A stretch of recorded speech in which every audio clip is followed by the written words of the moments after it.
Back to live show. మనతో పాటు professor Haragopal గారు, సీనియర్ విశ్లేషకులు, పౌర హక్కుల నేత జాయిన్ అయ్యారు. హరగోపాల్ గారు, ఇవాళ బడ్జెట్కి సంబంధించి దేశ ప్రజలంతా ఎదురు చూస్తున్న పరిస్థితి ప్రతి సంవత్సరంలాగే, కానీ ఈసారి కొన్ని ప్రత్యేకతలు, రైల్వేను ఇందులో మిళితం చేయడం కానివ్వండి, లేకపోతే డిమానిటైజేషన్ తర్వాత వస్తున్న బడ్జెట్ కానివ్వండి, ఎటువంటి అంచనాలు ఉన్నాయి మీకు? అంటే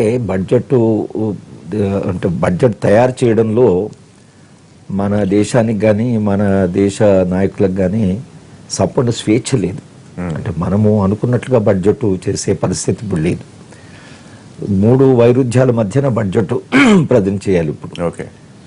ఒకటి ప్రజల ఆకాంక్షలు, సంక్షేమము, వ్యవసాయ రంగము, ఇది గ్రాస్ రూట్స్ నుంచి ఉన్న ప్రెషరు. రెండవది గ్లోబల్ ప్రెషర్, కార్పొరేట్ ప్రెషర్ ఉంది. మనము WTO భాగమయ్యాము.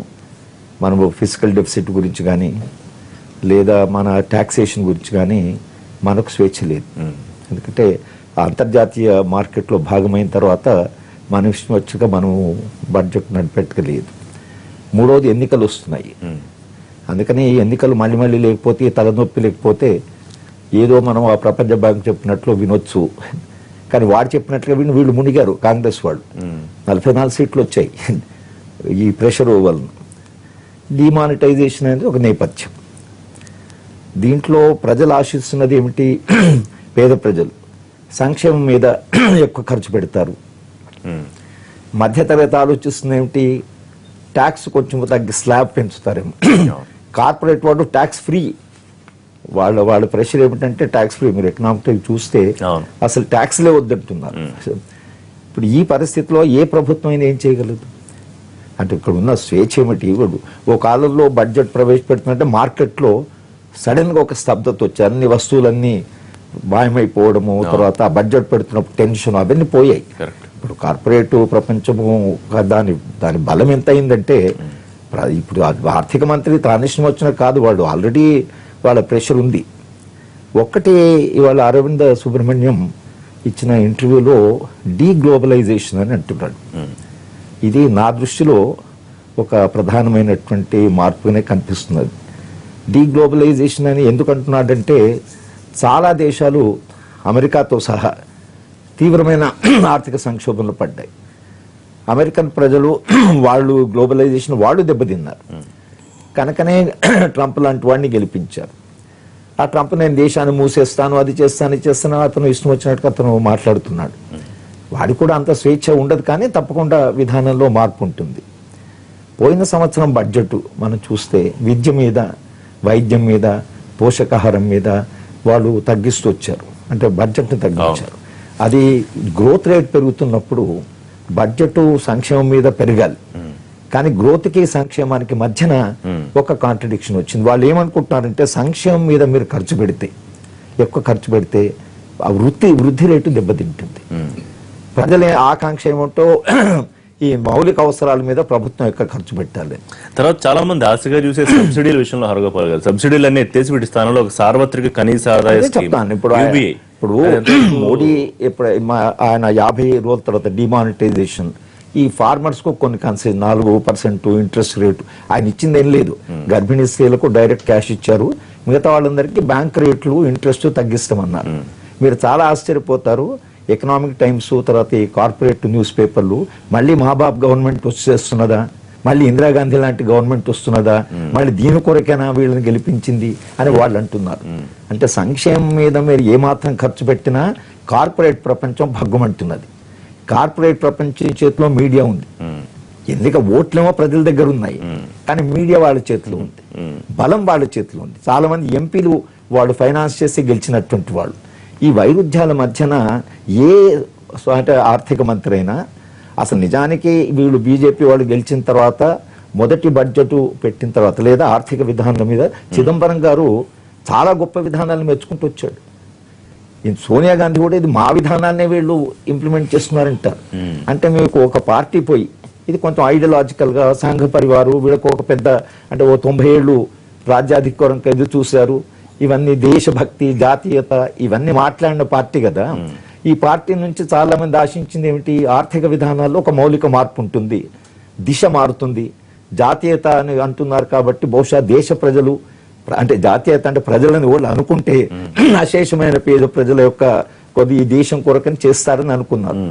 కానీ ఆయన బడ్జెట్ పెడుతూనే చిదంబరం గారు ఎగిరి గంతేసి అబ్బాయి ఎంత మంచి నన్నే ఇంత చేస్తే బాగుండేది కనుక పార్టీలు మారిన మౌలికమైన ఆర్థిక విధానం మారడానికి లేదు. ఏ బడ్జెట్ అయినా కూడా ఏ పార్టీ వచ్చినా కూడా ఇది మొత్తంగా మన అంతర్జాతీయ చట్టంలో ఒక విష వలయంలో చిక్కుకొని పోయాం కాబట్టి బడ్జెట్ లేదో బ్రహ్మాండం జరిగిపోతుంది, అద్భుతం జరిగిపోతుంది, వాళ్ళు ఏదో సంక్షేమం మీద ఖర్చు పెట్టాలని లేదు. రెండవది ఏంటంటే వ్యవసాయ రంగం విషయంలోకి వచ్చే వరకు WTOలో మన భాగమయ్యాం కాబట్టి సబ్సిడీలు ఇవ్వడం అనేది అది పారాసైటిక్ ఎకానమీ అని చెప్పి వాళ్ళ ప్రెషర్ ఉంది. అప్పుడు మాలాంటి వాళ్ళము సరే హనుమాన్ చౌదరి గారు లాంటి వాళ్ళు ఐడియాలజీ అది ఇదని వాళ్ళు మమ్మల్ని అంటే విమర్శ చేసినా మనము ఆ రోజు అన్నది ఏమిటంటే మీరు అమెరికా లేదా అంతర్జాతీయంగా యూరప్ వ్యవసాయ విధానం వేరు, ఇది 2 ఎకరాలు 3 ఎకరాలు ఉన్న వాళ్ళు ఉన్నారు. వ్యవసాయానికి ముఖ్యంగా రైతు ప్రైసెస్ ఏవైతున్నాయో 60 కోట్ల మంది అక్కడ ఉన్నారు. 60 కోట్ల మంది వ్యవసాయ రంగంలో జీవిస్తున్నప్పుడు ఆ రంగానికి రిలీఫ్ లేకుండా ప్రజల యొక్క జీవితం బాగుపడదు. కానీ మీరు దాని మీద ఏమాత్రం కన్సెషన్ ఇచ్చినా ఇప్పుడు యూరియా మీద ఇచ్చే సబ్సిడీ మీద పెద్ద డిబేట్ జరుగుతుంది. మీరు సబ్సిడీ ఇవ్వలేదనుకోండి వాడికి కనీసం ప్రైస్ అని ఇవ్వాలి. ప్రైసింగ్ మీద రైతుకు కంట్రోల్ లేదు, ప్రభుత్వం ఆ ప్రైస్ కూడా నిర్ణయించట్లేదు లేదు. ఈ కాంట్రడిక్షన్ లో ఒకటేమో వ్యవసాయ రంగము, పారిశ్రామిక రంగం కూడా నిజానికి అంతర్జాతీయమైనటువంటి పోటీకి తట్టుకునేటువంటి పరిస్థితి వీళ్ళకి లేదు. తరుగుదల ఉంది పారిశ్రామిక ప్రగతిలో మనకి. కనుక నేను అనుకోవడం ఏంటంటే ఈ బడ్జెట్ పెట్టిన తర్వాత మీరు చూస్తారు చాలా విమర్శలు వస్తాయి. కార్పొరేట్ రంగము వాడికి ఏమాత్రము ట్యాక్స్ పెంచినా వాడు వేరే రకంగా ఉంటుంది. ట్యాక్స్ పెంచకపోతే మీ రిసోర్సెస్ ఎక్కడి నుంచి పెరుగుతాయి? ఎంతకాలం ఇప్పుడు వీళ్ళు ఆలోచిస్తున్నారంటే డిమానిటైజేషన్ వలన ఎకానమీని డిజిటలైజ్ చేస్తే చిన్న వాళ్ళు అంటే చిన్న కొనుక్కునే వాళ్ళు అందరు కూడా ట్యాక్స్ నెట్లో వస్తారు. ఎందుకంటే డిజిటల్ దాని మీద కొంత ట్యాక్స్ వేద్దాం. ఈ డిజిటల్ అంటే మీరు డిజిటల్ ఎకానమీ దాని డిజిటలైజేషన్ ట్రాన్సాక్షన్ మీద ట్యాక్స్ వేస్తే మీరు మానిటైజేషన్ ఏదైతుందో దాని మీద విమర్శలు వస్తాయి. మీరు వైపు డిమానిటైజేషన్ అంటారు, డిజిటల్ వెళ్ళమంటారు, మళ్ళీ ట్యాక్స్ వేస్తారు. ట్యాక్స్ వేయలేదు అనుకోండి మీకు బడ్జెట్ నేను చెప్తున్నాను మీకు పెట్టలేదు ఇంకా బడ్జెట్ 19 లక్షలు 20 లక్షల కోట్ల కంటే పెంచడానికి సాధ్యమే కాదు. ఇంకా తగ్గితే తగ్గొచ్చు. 120 లక్షల కోట్ల జీడిపి ఉన్న చోట మీరు 20 లక్షల బడ్జెట్ అంటే హాస్యాస్పదం. రైట్. మీరు సరే పూర్తి స్థాయిలో ఏకీభవించకపోయినా కొంతైనా ఏకీభించే అవకాశం ఉందా హరగోపాల్ గారు చెప్పిన అంశాలతో? రెండోది తాజాగా తీసుకున్న సర్వేలు చూస్తే కనుక 1% ప్రజల దగ్గర 58% దేశ సంపద ఉంది. సో విపరీతమైన అంతరం ఉన్నప్పుడు ఈ అంతరాన్ని తగ్గించడానికి పేదల కోసం చేస్తున్న కార్యక్రమాలు ఏ విధంగా ఉండాలి? ఒకవైపు ప్రధాని చెప్తూ ఉన్నారు కదా అక్రమార్కుల మీద యుద్ధం చేశాను, పేదల్ని ఉన్నత స్థాయిలోకి తీసుకురావడానికి డిమానిటైజేషన్ అని. సో ఆ రెండింటికి బ్యాలెన్స్ ఏ రకంగా చేయగలుగుతుంది? ప్రపంచంలో యావరేజీ 1% ప్రజల దగ్గర 50% జీడిపి సంపద ఉంటుంది అనమాట అండి. 50% బదులు మన దేశంలో 58% అనుకున్నది. ఇది డెవలప్మెంట్ వితౌట్ డెవలప్మెంట్ లేకపోతే జీవన ప్రమాణాలు పెరగవు. డెవలప్మెంట్ జరుగుతున్న సమయంలో ఇన్ఈక్వాలిటీ పెరుగుతుంది. చైనాలో అద్భుతమైనటువంటి ఇన్ఈక్వాలిటీ పెరిగింది, డెవలప్మెంట్ కూడా అద్భుతంగా పెరిగింది. దీని పబ్లిక్ పాలసీస్ ఎలా ఉండాలంటే ఈ ఇన్ఈక్వాలిటీ అని తగ్గించేటట్లుగా ఉండాలి. అంటే అప్పుడు సపోజ్ కార్పొరేట్ పన్నులు పెంచాలి, మరొకవైపు కార్పొరేట్ పన్నులు ఫ్రీ చేయమని అడుగుతున్నారు వాళ్ళు. అసలు పన్నులు పెంచకుండా లేకుండా ఉంటే ప్రభుత్వం దగ్గర డబ్బు ఉంటే మేలా, ప్రజల దగ్గర డబ్బు ఉంటే మేలా? ప్రభుత్వం దగ్గర కనీసమైనటువంటి డబ్బు ఉండాలి. ఎందుకంటే అది వ్యయం అనమాట. ప్రజల దగ్గర డబ్బు ఉంటే కన్సంప్షన్ కాకుండా ఇన్వెస్ట్మెంట్ కిందకి దాన్ని తరలించినట్లయితే ఉపాధి కలుగుతుంది అనమాట. వ్యవసాయం గురించి ఇద్దరు కూడా మాట్లాడారు. 1951లో మన జనాభా ఎంతండి? 40 కోట్లు. అందుట్లో 80% మంది గ్రామాల్లో ఉండేవారు, 50% 90% దాకా ఉండేవారు. అంటే 32 కోట్లు ఎంతమంది? ఇప్పుడు మన జనాభా ఎంత? 130 కోట్లు. గ్రామాల్లో ఉండేవాళ్ళు ఎంత? 68%. అంటే 85 కోట్ల మంది. అరే ఎక్కడ 32 కోట్లు, ఎక్కడ 85 కోట్లు? భూమి పెరిగిందా? భూమి పెరగల. ఈ 85 కోట్లు దాని మీద ఆధారపడాలన్నమాట అండి. వ్యవసాయం మీద ఆధారపడేవాళ్ళు వాళ్ళు ఎన్ని రోజులు పని ఉంటుందండి? మహా ఉంటే 200 రోజులు ఉంటుంది, 150 రోజులు ఉంటుంది. అదే పట్టణాల్లో ఉండే వాళ్ళకి 365 పని ఉండవచ్చు. అది కూడా చాలదని కూడా అనుకుంటా ఉన్నాం అనమాట అండి. వ్యవసాయ అనుబంధ రంగాల మీద కూడా దృష్టి పెట్టాలి ప్రభుత్వం. వ్యవసాయ రంగం మీద ఎటువంటి దృష్టి పెట్టాలి? అనుబంధ రంగాలు కూడా ఏం చూడండి. అంతేకాదు వ్యవసాయ రంగంలో పనిచేసే వాళ్ళకి రైతులకి ఆదాయం తప్పకుండా తక్కువగా ఉంటుంది. 1947 ప్రాంతాల్లో పావలా కూలి రోజుకి, బస్తా ఒడ్లు 2 రూపాయలు, అంటే 8 రెట్లు అనమాట అండి. ఇప్పుడు కూలి 250 రూపాయలు, బస్తా ఎంతండి? 1200 రూపాయలు, 1500 రూపాయలు. అంటే వడ్లకి ప్రొక్యూర్మెంట్ ధర పెరగలేదు, లేబర్ కాస్ట్ ఎక్కువైపోయింది, ప్రొక్యూర్మెంట్ రైతుకు వచ్చేటువంటి ధర తగ్గింది. అందుకని ఈ వ్యత్యాసాలు ఎక్కువైపోతున్నాయి అనమాట. ఈ విషయంలో కేసీఆర్ గారిని అభినందించాలి. 12 నెలల్లో పూర్తి అవ్వాల్సినటువంటి భక్త రామదాసు ఎత్తిపోతల నీటి పథకాన్ని 11 నెలల్లో కంప్లీట్ చేసి ఎంత అంచనా వేశారో వ్యయం అంతలోనే మనం పూర్తి చేశారనమాట అండి. 60,000 ఎకరాలు పాలేరు ఇప్పుడు కూడా వర్షాలు లేనటువంటి ప్రాంతానికి. సో ఇరిగేటెడ్ ల్యాండ్ ఇంక్రీజ్ చేయాలి, 1 కోటి ఎకరాలు చేస్తారని చెప్తున్నారనమాట అండి. సో ఇరిగేషన్ ల్యాండ్ మనకి వేస్ట్ ల్యాండ్ ఎంతో ఉన్న దేశంలో, ఆ వేస్ట్ ల్యాండ్ అంతటినీ కూడా నదీలను కనుక అనుసంధానం చేసి ఇరిగేషన్ ఏ విధంగా అయితే నేషనల్ హైవేస్, స్టేట్ హైవేస్ ఇంకొక చిన్న పాయింట్, వారు అన్నది అంత స్వేచ్ఛగా బడ్జెట్ రూపొందించే అవకాశం లేదు ఇవాళ పరిస్థితి. అదంతా సిద్ధాంతపరంగా నినాదం అండి, టోటల్ గా నినాదం చెప్పేది. ఎందుకంటే ఈ పాత రికార్డు వరల్డ్ బ్యాంకు అని. అరే గ్లోబలైజేషన్ కి వ్యతిరేకించినటువంటి చైనా ఈనాడు గ్లోబలైజేషన్ కావాలంటుంది. అంటే కార్పొరేట్ శక్తుల ఒత్తిడి అయితే ఉంటుందా? మన ఒత్తిడి లేదండి, ఎవరు ఒత్తిడి లేదండి, అందరూ వస్తుంటారనమాట అండి. ఒకప్పుడు అంజయ్ గారు చెప్పేవారు అనమాట అండి, ఆయన రూమ్ లో అందరూ వస్తాడు, నేను బత్తకైనా నువ్వున్నారా ఏంటి అందరూ వస్తుండని అన్నాడు అనమాట అండి. అదేవిధంగా ప్రతివాడు వస్తాడు. ముఖ్యమైన అంశం అందరూ ఎదురు చూసేది ఉద్యోగస్తుల పన్నులకు సంబంధించి. ఈసారి ఏమన్నా పరిమితి పెంచే అవకాశం, కొత్త స్లాబ్లు వచ్చే అవకాశం ఏమన్నా ఉంటాయా? అంచనా ఏమన్నా ఉందా? అంటే ఉద్యోగ చేసే వాళ్ళు ఎక్కువగా ట్యాక్స్ కడుతున్నారు ఇప్పుడు ఉన్న పరిస్థితుల్లో. వాళ్ళకి ఖచ్చితంగా ఊరట ఉంటుంది. ఏ రకంగా ఊరట ఉంటుందో మనం బడ్జెట్ ప్రవేశపెట్టే వరకు వేచి చూడాలి. ఎందుకంటే ఇప్పుడు మన దేశంలో ట్యాక్స్ కట్టే జనాభా చాలా తక్కువ మంది కాబట్టి ట్యాక్స్ స్లాబ్ పెంచితే కనుక ఆ తక్కువ మందిలో కూడా ట్యాక్స్ కట్టే వాళ్ళు సంఖ్య ఎక్కువ మంది పన్ను పరిధిలోకి తీసుకొచ్చే ఒక ప్రణాళిక రూపొందిస్తున్నట్టు కూడా చెప్పారు ఆర్థిక. సో ఎక్కువ మందిని పన్ను పరపతిలోకి తీసుకురావటం ఒకటి, అండ్ ట్యాక్స్ స్లాబ్ పెంచకుండా డిడక్షన్ పెంచే ఛాన్స్ ఉంది, అంటే రాయితీలు పెంచే ఛాన్స్ ఉంది, ఆర్ ట్యాక్స్ రేట్ తగ్గించే ఛాన్స్ ఉంది. ఎందుకంటే ఇప్పుడు ఉన్న ట్యాక్స్ కట్టే వాళ్ళు మన దేశంలో తక్కువ కాబట్టి, జనాభా కాబట్టి, ఆ ట్యాక్స్ స్లాబ్ పెంచితే కనుక ట్యాక్స్ కట్టే వాళ్ళ సంఖ్య ఇంకా తగ్గిపోతుంది. సో అందుకని వాళ్ళు కట్టే ట్యాక్స్ ఎఫెక్టివ్ గా డెఫినెట్ గా తగ్గించవచ్చు. సో అది అంటే ఎంత ఉండాలని జనరల్ గా ఒక అంచనా అండి, మీలాంటి నిపుణులు ఎంత ఉండొచ్చు అని చెప్తారు? అంటే ట్యాక్స్ రేట్, ఆదాయ పన్ను అంటే ట్యాక్స్ రేట్ యూజువల్ గా ప్రోగ్రెసివ్ గా ఉంటది. అంటే తక్కువ సంపాదించే వాళ్ళకి కొద్దిగా తక్కువ ఉండి, ఎక్కువ సంపాదించే వాళ్ళకి ఎక్కువ ఉంటుంది. సో ఆ లిమిట్స్ ప్రభుత్వం మినహాయింపు కదా. అంటే ఇందాక హనుమాన్ చౌదరి గారు చెప్పినట్టు ఇన్వెస్ట్మెంట్స్ లోకి ఎక్కువ డబ్బులు ప్రోత్సహించేటట్టు కన్సంప్షన్ నుంచి. సో ఈ అఫోర్డబుల్ హౌసింగ్ గురించి కొన్ని రాయితీలు ఇచ్చారు గత బడ్జెట్ లో కూడా. ఇప్పుడు కూడా అంటే 10 లక్షల లోపు ఇల్లు కట్టుకోవటం, 20 లక్షల రూపాయల లోపు కట్టుకునే వాళ్ళకి ఎక్కువ రాయితీలు ఇవ్వటం. సో దానివల్ల ఏంటంటే అసెట్ బిల్డింగ్ కి కుదురుతుంది. సో అట్లాంటి రాయితీలు ఎక్కువ ఇచ్చే ఛాన్స్ ఉంది. ఎందుకంటే ఒక పక్కన వేతనం వచ్చే వాళ్ళకి ట్యాక్స్ బ్రేక్ వస్తుంది, ఇంకో పక్కన అసెట్ క్రియేట్ అయ్యి జాబ్స్ రావడానికి కూడా ఆస్కారం కలుగు అలా చేస్తే.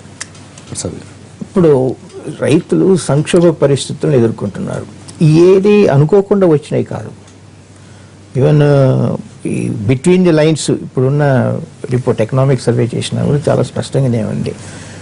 మార్పు తీసుకురావాలనే ఉద్దేశంతో వ్యవసాయంలో ఫండమెంటల్ మార్పులు తీసుకురావాలని కార్పొరేటీకరణ కోసం అనుసరించిన విధానాలు ఏదో ఉద్దేశపూర్వక అవి రైతుల్ని సంక్షోభంలో నెడుతున్నాయి. అసలు ఒక శాంతియుత పీరియడ్లో 3,25,000 పైన చనిపోతే అసలు మన సమాజం ఎటువంటి సమాజం అండి? ఏం స్పందన? పాలకులు ఎటువంటి వాళ్ళు? అసలు ఈ రైతులు ఎవరి రైతులు అనుకుంటున్నారు? నాకు చాలా బాధగా ఉంది. సరే, అదొక భాగం. ప్రభుత్వం ఏంటంటే ఎకనామిక్ సర్వేలో ఈ చేయాలని చెప్పింది, ఇంక్లూడింగ్ హనుమాన్ చౌదరి గారు చెప్పినట్టు labour component, machinery, marketing, processing అన్ని చేయాలని చెప్పింది. ఈ ఎప్పటి నుంచో అన్ని బడ్జెట్లో ఇవి ఉన్నాయి, కొత్త ఏం లేవు. But what is the new in that? దాంట్లో ఏముంది? నాకు కొత్తది ఏమో కనిపించట్లేదు. పాత పాలసీ రిపీట్ అవుతున్నాయి. మరి ఇది బడ్జెట్ లో ఎంత వరకు ట్రాన్స్లేట్ అయ్యి, ఉదాహరణకి రీసెర్చ్ చూసుకోండి, రీసెర్చ్ మీద చాలా బాగా రాశారు కొత్త దాంట్లో. ఇన్వెస్ట్మెంట్ లేదు, యూనివర్సిటీస్ ఉన్నాయి, సైంటిస్ట్ పోస్ట్ సగం పైన ఖాళీలు ఉన్నాయి అన్ని యూనివర్సిటీస్ లో. అంటే రీసెర్చ్ కోసం నువ్వు వర్క్ అవసరం ఉందని పెట్టినావు కదా, ఆ పోస్ట్ ఖాళీ పెడితే పని ఎవరు చేస్తారు, ఎట్లా అవుతుంది?